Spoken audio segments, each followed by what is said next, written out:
Welcome to my review of the Nikon ZR. I'll be comparing this to the Sony A7C II, and if you're wondering about the Sony ZV-E1, I'll talk more about that later at the end of this video to mention a couple of the differences. Now, here we have a power button that's quite different than I'm used to. As you may notice, most cameras have a little switch on off here. Well, this is a button you press and a button you press to turn on and off.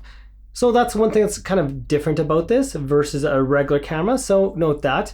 And we're gonna go through transfer speeds, USB, as well as transfer speed memory cards to show the difference in file size and H.265 and just the image quality I get out of that versus the Sony in H.265, and right now we are recording me in Sony S-Log3. Now let's switch over to the Nikon filming the Sony.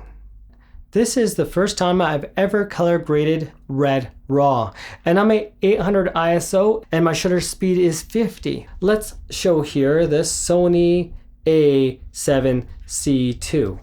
And this camera I've been using for a couple years, and the controls are a little bit different. Instead of a little toggle thing, we have this little rolly control where I can spin this and push up, down, side to side.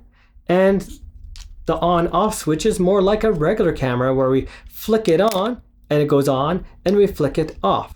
Now this top button, which is not a problem itself other than what I'll show later in this video. This is my second attempt at red raw. I'm going to use the same settings as I did before, but this time I used my color card for color balance and I didn't overexpose too much. But you want to overexpose somewhat, because if I was normal exposure, it'd be 160 shutter. Right now I'm only 60 and I'm at f2.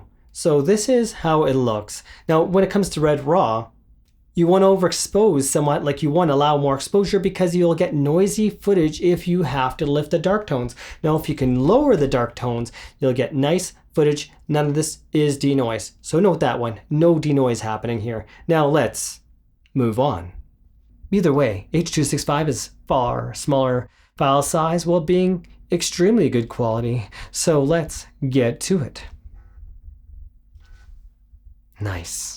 The lens I'm using here is the Nikon 35mm f1.2s, and yes, I had previously the Sony G Master 35mm f1.4, and believe me, the Nikon has like zero image breathing. I reviewed this in a quick video, so if you want to watch that, it's about 10 minutes long. As you can see, my image quality is pretty darn lovely now, isn't it?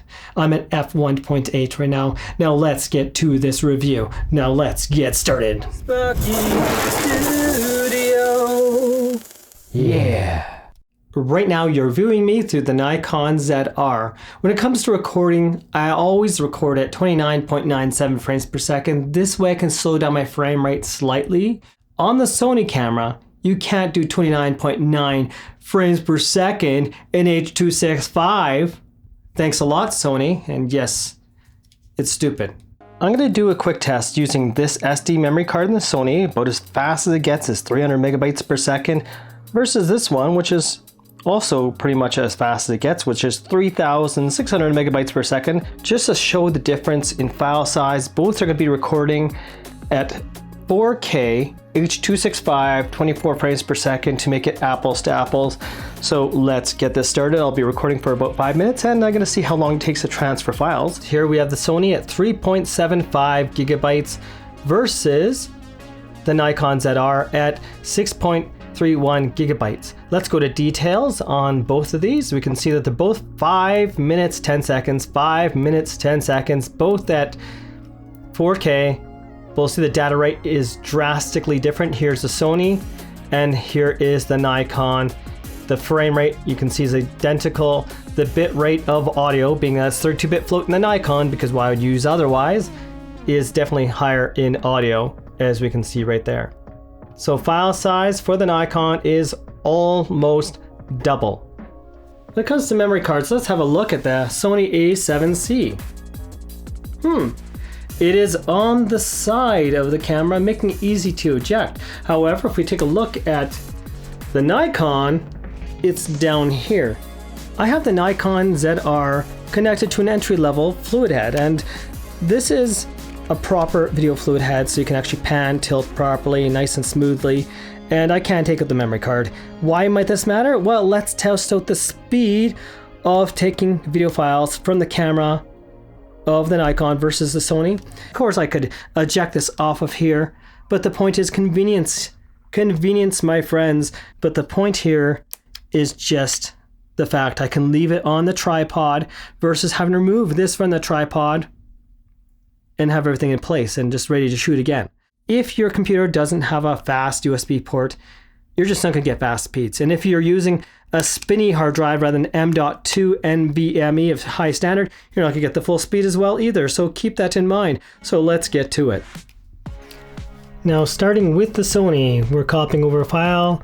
You can see it's going about 176 megabytes per second. Not bad. That's directly from the USB of the camera directly to the PC. We are now 13 seconds, 14, 15, 16, 17, 18, 19, 20, 21, 22, and it took 22 seconds to copy from USB to PC.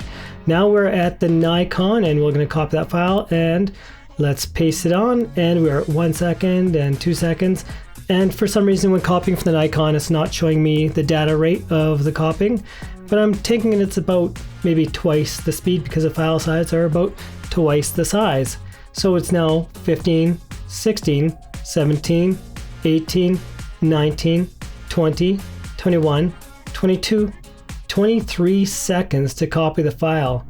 For transferring these files, we're going with the Pro grade for SD card reader, and for the CF Express reader, we're going OWC, rated for 40 gigabits per second, is USB 4.0 speeds. You can take advantage of all the speed we can get from the USB port. And now let's copy the file from the Sony to the PC. This is with a memory card reader. We're now going 290 some megabytes per second. That's an improvement of nearly double, not quite. And we are taking, let's see, 13 seconds rather than 21 seconds to copy that entire file. Now let's try the Nikon Direct, and it's 1, 2, 3 seconds. 3 seconds to copy that file that took 23 seconds before. Look at the Sony A7C II versus the Nikon ZR. Do we see that difference in size of the screen? Like, there's no comparison. So you wonder which one I choose without a monitor? Yeah, the Nikon, obviously. Now, one thing that the Sony A7C II has advantage-wise for sure for its photography is the fact it has, looking at the Sony A7C II, it has a viewfinder, and that I find very useful in bright sunlight. And yes, I've used a monitor many times actually, rather than using the viewfinder on this camera. And I found it's a little bit hard at times, despite the bigger screen. You can brighten the screen, but it's just nice to have a viewfinder. But I heard there might be an upgrade, rumor that is, and maybe it's true. There might be an upgrade to actually allow a viewfinder, probably be through the Hot 2 or something, but I guess we'll see in the future. One obvious difference between the Sony and Nikon is the Sony, I can't change the settings by touching the screen, but the Nikon, well, that's a different story. Go to my shutter speed. I can even go to my quick menu by touching the screen. This is the Sony A7C II, set to max autofocus speed, jumps really fast from one subject to another, no problem at all. In terms of autofocus speed, let's check how well it locks on as I move this object back and forth. And of course, this is autofocus speed. Not all the settings are set to max, but yeah, the speed. Center focused. So this is S-Log3 with that setting. Now let's switch over to the Nikon ZR. This is product showcase mode, and when you're in this mode, the autofocus and tracking speed is locked out. So note that one. It's more gradual autofocus than the Sony. So if you're looking for the fastest of the fast, Sony might be your way to go with the A7C or the ZV-E1, which is very similar for autofocus speed. This is a Nikon ZR with autofocus speed set to max and tracking set to max. In this particular case, my Nikon 35mm f1.2s will make tracking noise. Normally it's not, but at this speed it makes noise. So there you go. And this makes it more like the Sony, where it tracks my eyes in auto focus tracking, as well as I can track the product. Now this is just insane. This is Sony just showing off that you can see that if you need the fastest autofocus speed, I'm sorry, but Nikon can't match this. My hand up, it's right there, there. Ooh. Just like that. That's just insane. That is absolutely insane. Now, if I have a smaller object, it's not going to grab as well. It did grab pretty good. Let's see. Okay, this is center focus mode. So, yeah, Sony fastest response and the fastest auto tracking sensitivity. Just insane. This is an Nikon ZR with a focus area where you can touch the screen and choose that area. This is what I actually choose when I do reviews of products, because it is quite locked on. Not a problem. Though, of course, you are locked out of your focus tracking speed and your autofocus speed. So Nikon, you lost. You lost hardcore to Sony, and no matter which mode I use, the tracking speed can be set.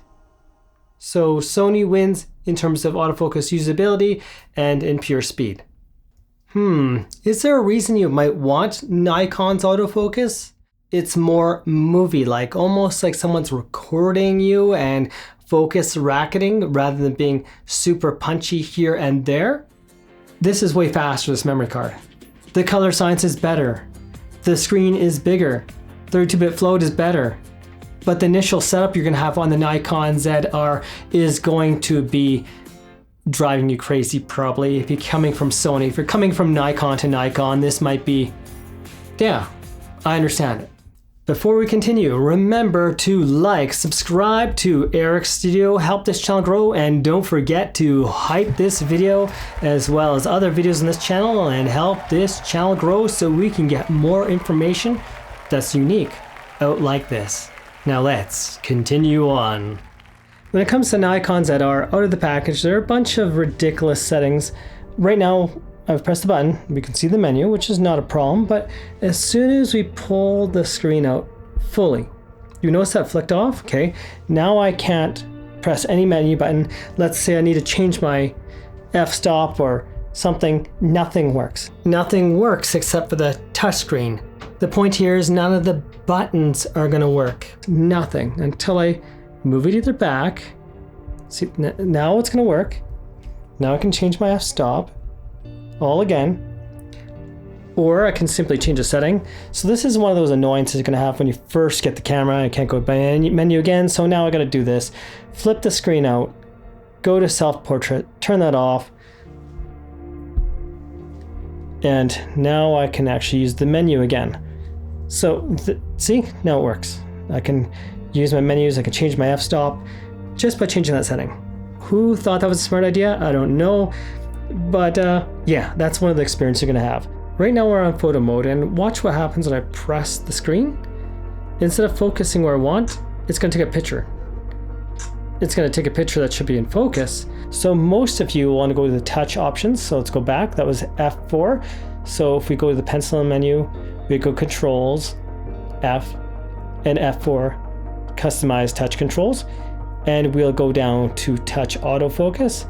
And now it should work by just putting in autofocus what we want to be in focus. Let's see, I'm recording me right now. See, okay? And look at that power button. There's that power button. And it's so easy just to press it and turn off.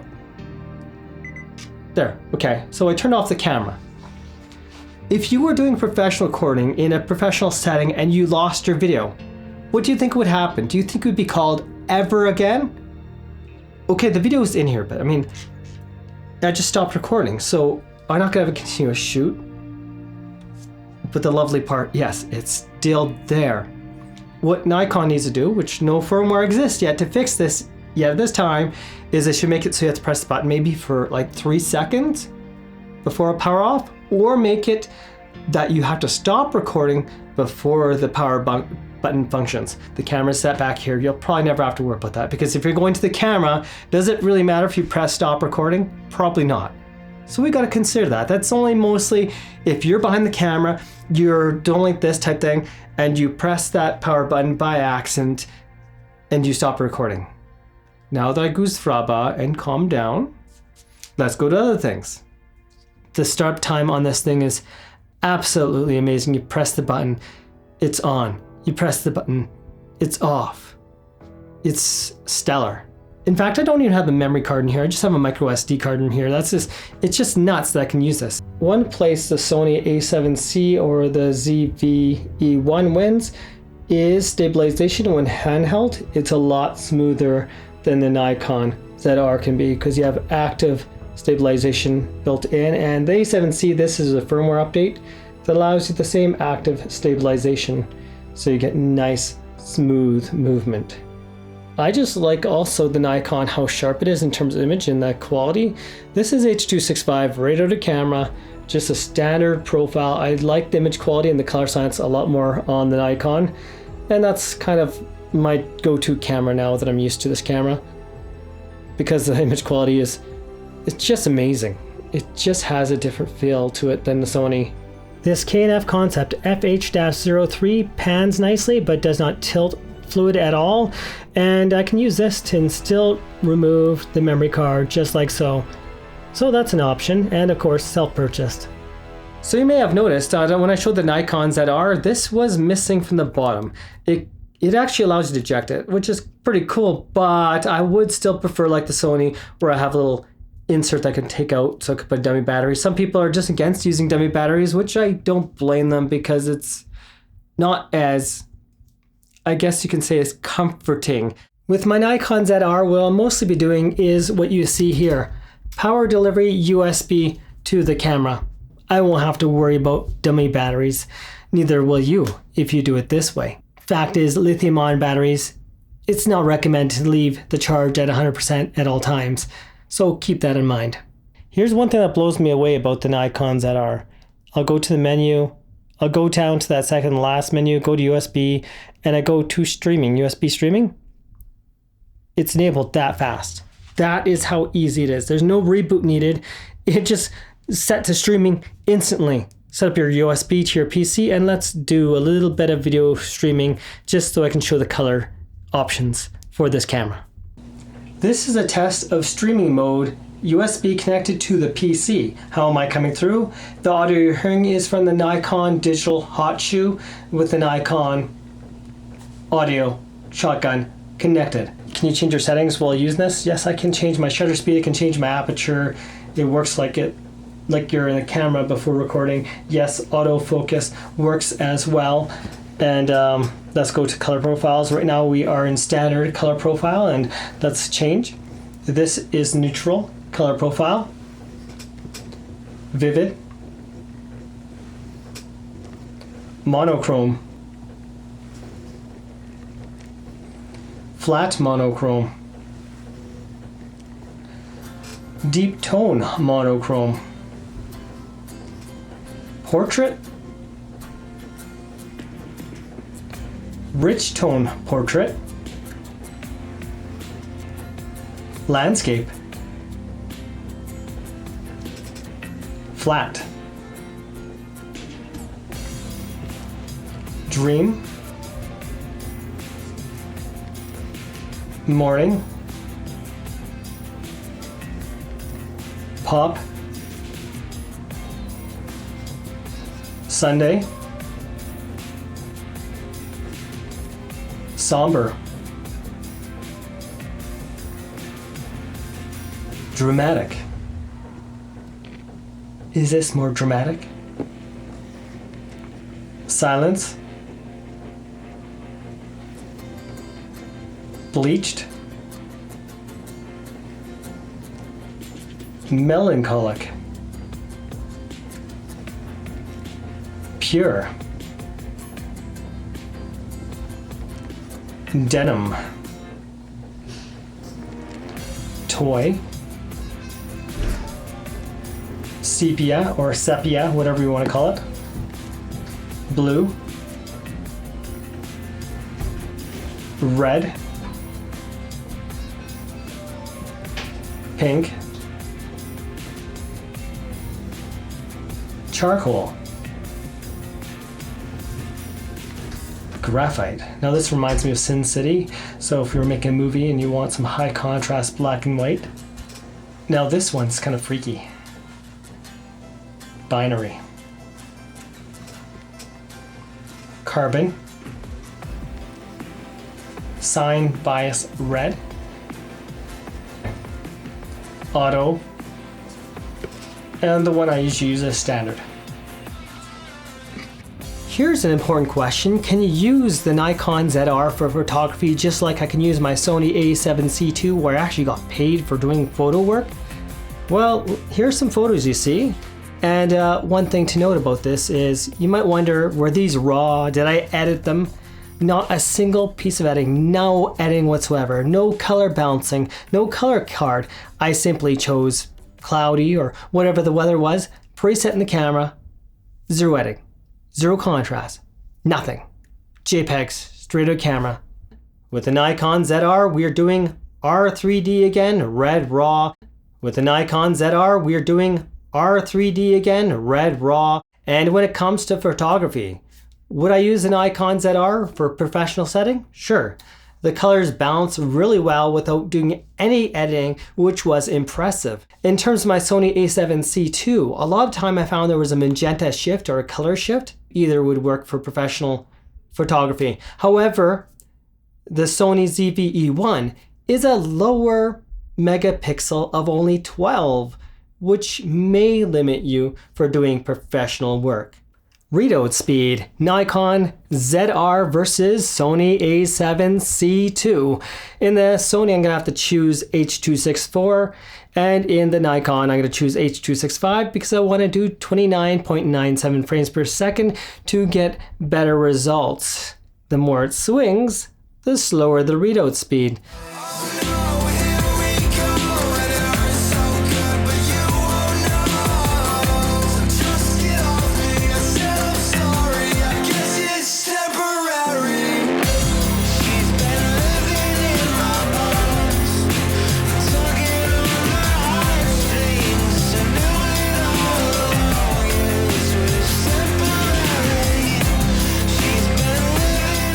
After looking at the results, it's clear that the Nikon ZR is superior for readout speed versus the Sony A7C II.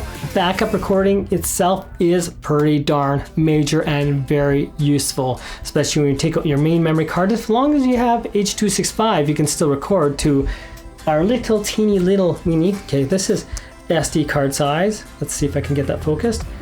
And when I remove it, it's gonna be the micro SD card size right there, little tiny little card. Get high speed, make sure you can do your file recording to it, and that worked perfectly fine. So if you want to see what this is, let's see if I can show that on camera so you can see what brand that is. I had no problems with this. I did photo and video using this card. In fact, part of this was using that memory card. Thanks again for watching, and have yourselves a most wonderful day. How about the Sony ZV-E1? Similar readout speed, no EVF, just the same way, but low light performance on that camera exceeds the Nikon ZR. A competition for photography. Honestly, you could sell the 24 megabit pictures that are larger over the 12 any day of the week. My problem with the ZV-E1 is I returned that camera. Yes, you can get a cooling fan.